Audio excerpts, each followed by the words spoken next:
మనుష్యుడు తెలివిలేనితనాన్ని అజ్ఞానాన్ని బట్టి తన జీవితాన్ని పాడు చేసుకుంటున్నాడు ఈ రోజున. ఇక్కడ క్రైస్తవులకు గొప్ప భాగ్యం ఏంటంటే బైబిల్ మనకు ప్రతీదీ కూడా నేర్పిస్తుంది. ప్రతి పనిలో కూడా దేవుని నియమం పనిచేస్తుందని గుర్తుంచుకోవాలి.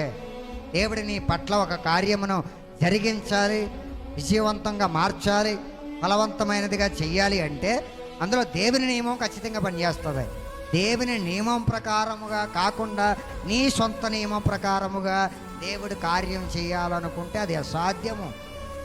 అదే అసాధ్యం. ఇప్పుడు దేని బట్లారా, ఉదాహరణకి ఇందాకే చెప్పాను, నువ్వు సీతాఫల విత్తనం నాటి కొబ్బరికాయ తినాలి అనుకోవడం అవివేకం, అజ్ఞానం. దేవుడిని కూడా తప్పు పట్టడం ఇంకా వివేకం, అజ్ఞానం. నువ్వు నాటిందేమో సీతాఫల చెట్టు అయితే కొబ్బరికాయ అడుగుతంలో న్యాయం ఉందా? న్యాయం ఉందా? అక్కడేమన్నా దేవుని నియమం పనిచేస్తుందా? పని చేయదు. అంటే